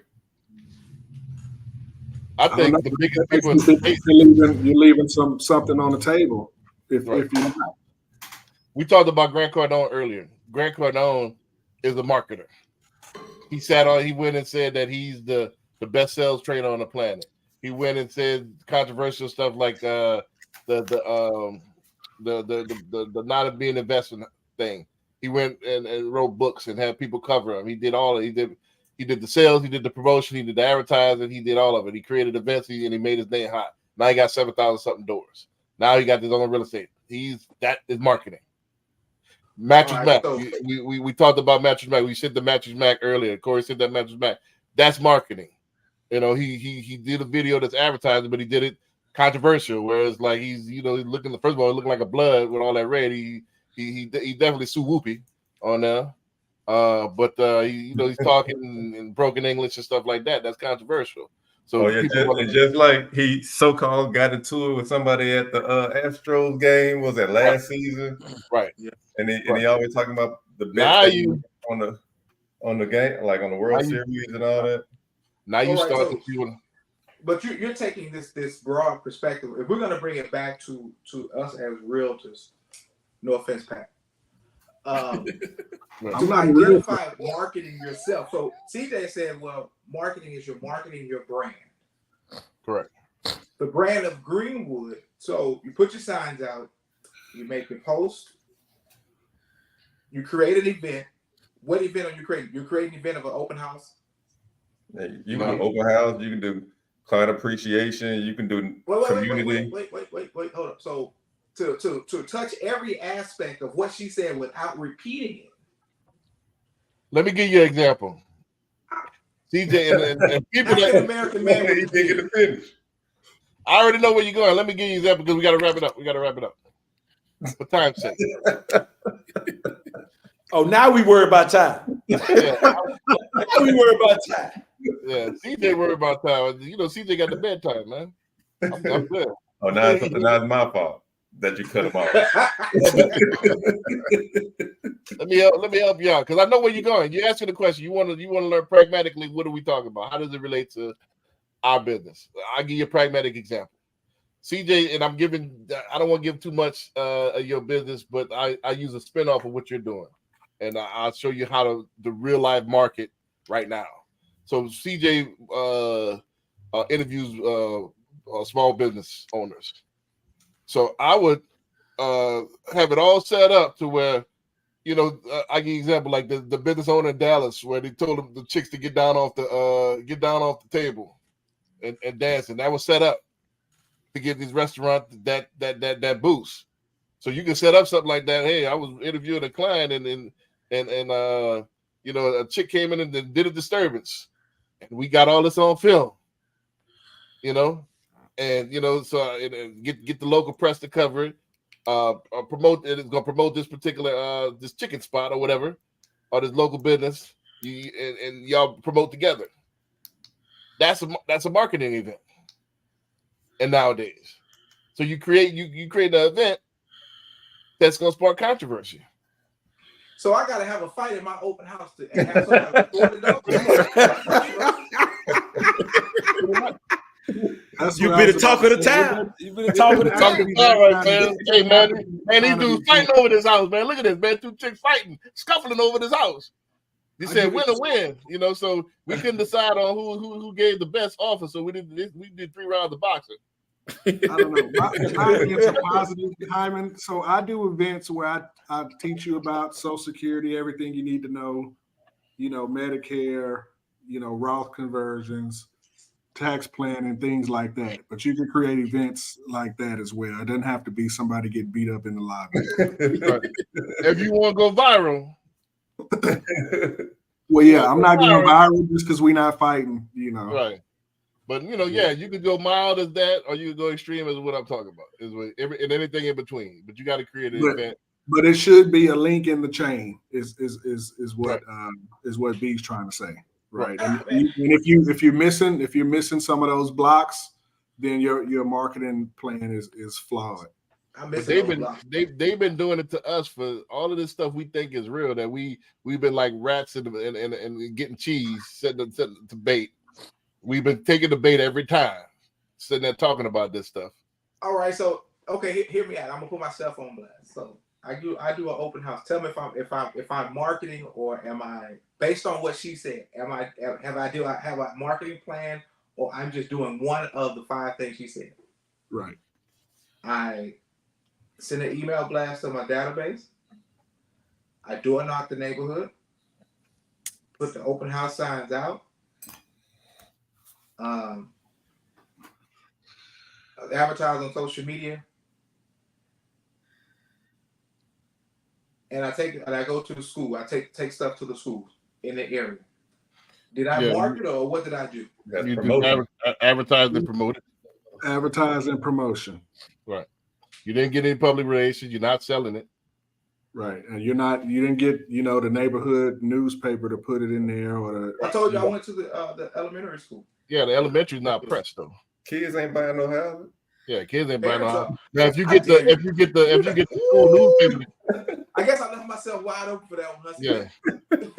But now you know. Now you know a couple things you can do for the next local blogger.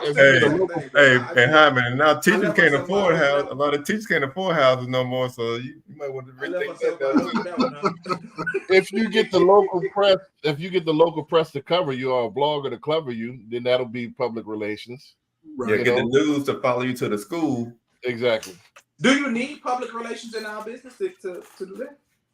Yes. It doesn't hurt. Yeah. Because consensus. If why do Master P? Why every year they give out turkeys? Why does every year they give out backpacks? It's public relations. People want to. Why do Magic Mac every year help hurricane victims and stuff like that? It's all public relations. And people, it's reciprocity. People feel that you did something for the community. They want to give back. Hey, you're a good guy. So when I go to the PTO meeting and hand out my business card, isn't that public relations? No, that's more selfish. You got to do something that's significant. Yeah, you gotta pass out, give out donuts or something while you're there. Nah, your kids, instead of just coaching the kids, you need to go ahead and donate the uniforms. You need to go ahead and buy them all cleats, and then have the local vlogger write about how you gave yourself, these poor kids, you gave them cleats.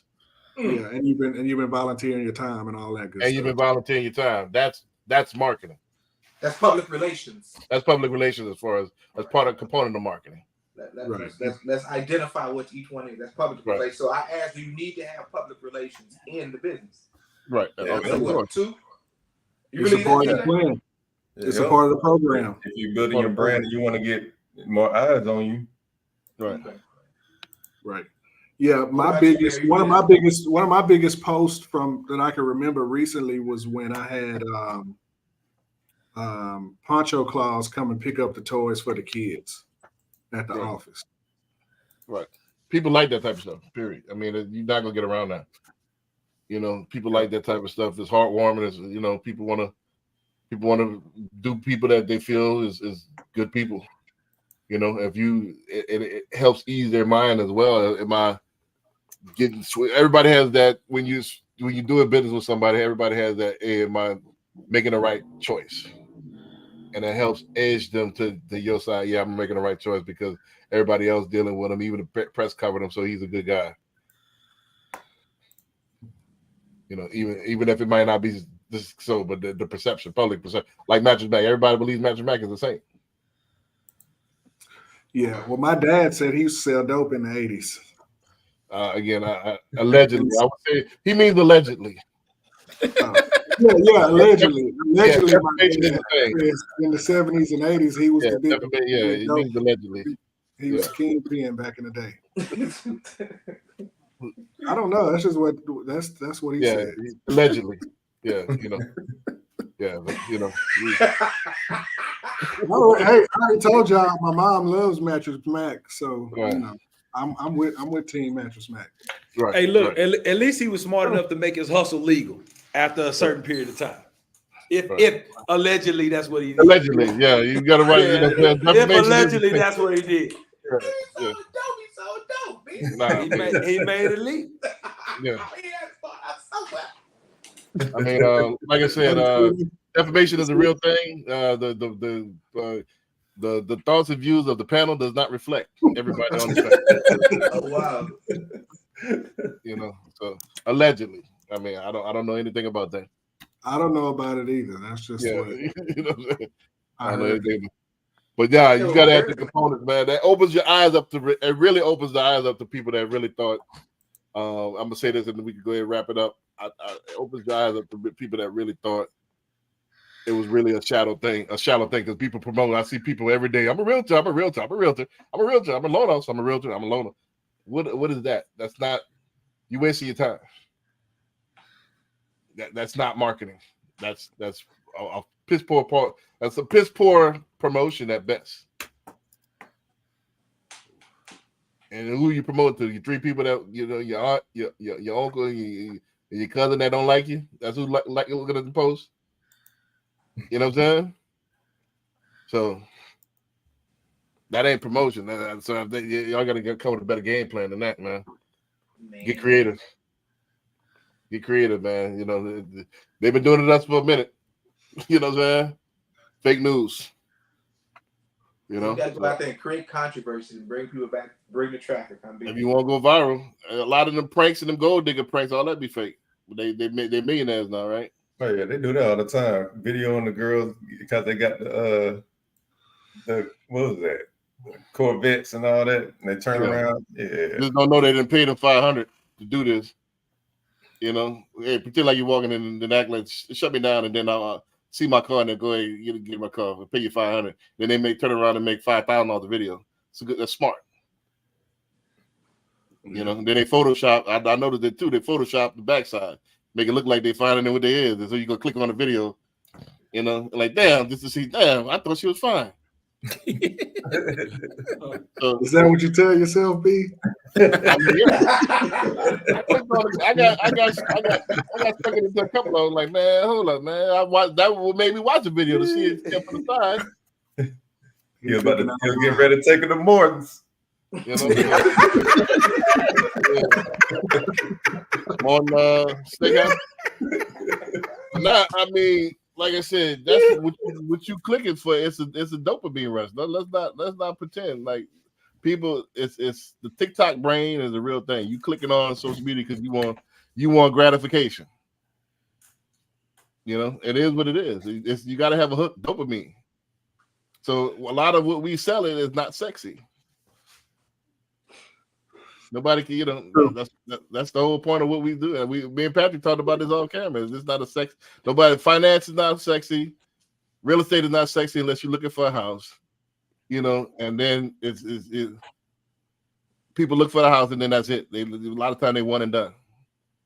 So unless you're looking for houses, people be doing all these pictures of the house and stuff like that. Unless you're in the market, there's no, you know.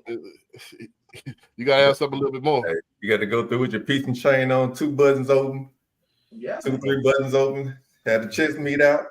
Right. Hey, what they said, man. Hey, Brad Pitt can't act. So you know what I'm saying? It ain't about his talent. You know. So let's get people up. That's what they say. I'm not, but you know, it's sex sells, man. It got to be sexy. I think who's that guy that did the first Transformer movie? Michael Bay. Michael Bay. Yeah, Michael Bay. All this stuff. He gets the hottest, youngest actors, and that's all they do is they just hot and young actors and actresses, and that's it. And it's this they got the tight shirts on, and the dialogue is trash. Yo, you know, and that's it. It look good. So you're like Bad Boys Bad Boys Forever? Because Michael Bay did that one. It's all about Michael Bay did all the Bad Boys. It's all about flashy. It's action. Will Smith tight shirt, and you know, and Martin makes Will Smith look that much better. Yeah, because he added some pounds. Right. Yeah. So but that, and you got the women in there, and you know, it makes he was Miami. like a relief. Now you're starting to see how this world really works, bro. You know, it's all about the consumer. With the consumer, can I hook the consumer? You know, and You they gotta be make thinking it. about can Brad Pitt really act? Nah, he can't really act, bro. But he has the look that people, the females are gonna pack the house. Can Elvis really sing? Can Elvis sing?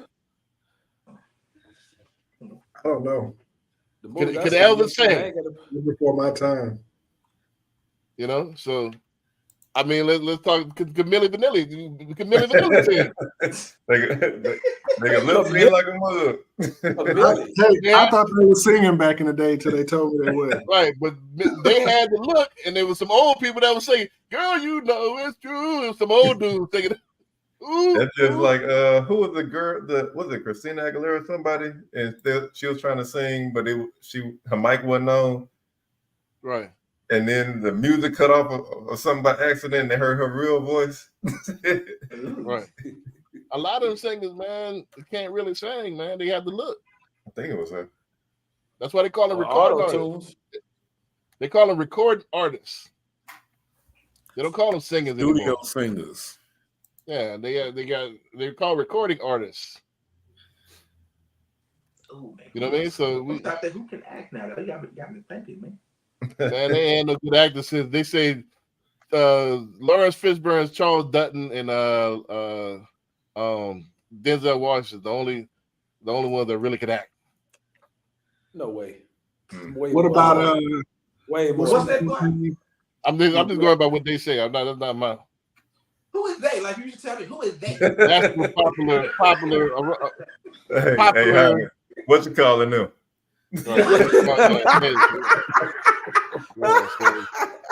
Various people throughout my life. Those three are the. Again, I'm not in it, so I'm just going by what I've heard. But that was a solid point about can he really act? And I'm thinking about the movies, and he really does not have a profound movie. Exactly. Where's the range? Yeah. Right. So now is this unraveling down? We just had a aha moment with Hyman, man. This is the point of the show, like to get some aha moments. You know, now you really seeing the magic of how this all this whole stuff goes about, man. It's all about creating your own magic. You know, so aha moment be about the acting thing. No, about about the marketing thing. It's about marketing. It's not about skill. Here's the thing. B. I'm the only honest person on this damn panel. Damn, really? Really? The only? Yeah, you rascals run around with y'all faces on so fly. Yeah. Hey, we can't help we fly? What you mean? Yeah, you can't help but have your representative on most of the time. Right, but I'm waiting on you. Nobody laugh at me on that one. You see that quote? Ain't nobody laughing. I'm waiting on your point. I'm waiting on your point. I ain't got no problem being transparent. I don't know everything. I don't have a problem with that. Yeah, that's what I'm saying. It was an aha moment. Like you seeing like, all right, that's what I want. I saw that video myself. Like, yeah. Well, man, I've been telling you how marketing go. Like, God damn, B. Well, I guess you have to see that. I guess the Indian woman have to tell it to y'all for y'all to. We try to have good discussion with good people. Yeah. You make a person want to put their mask back on. Man, put my mask back on, man. Right, man. What's up, man? Yeah, man. I mean, but I've been trying to tell you deeper than promotion. You know, that's not marketing, man. I want to tell you that a lot of stuff that you see is all made up. I mean, that's strategic with Matrix Mac. That's all strategic. It's not just random. He does not. Oh, let's do this. He has a whole team. That's what they do. You know, they give events. That's why CJ said I wouldn't be surprised with the dude in Philly. That was set up probably. You know. So that they sit there and strategize. I sat in on a couple of them, man. They said don't strategize shit. You know. So. The only thing I don't think was the fire. I think that was on purpose, but that he didn't plan that. Oh wow, that was on purpose, but he didn't plan. Nah, it. Allegedly. Nah, the dude, he's already been convicted, so I can say this. The dude was an ex-employee that he purposely tried to burn up the place down. Oh man. Yeah. So that was planned. It was an ex-employee that Mac fired, and then he tried to burn the whole thing down. You know what I'm saying? So, and he's already been tried and convicted. So since I came in late, what was the first couple videos about? The first video was about there was a good one too. It was about the middle class that guy Freddie Dave Ramsey saying that. Dave Ramsey. Barry's favorite. Let me go ahead and get offline. We'll see y'all. We'll see y'all next week, man. But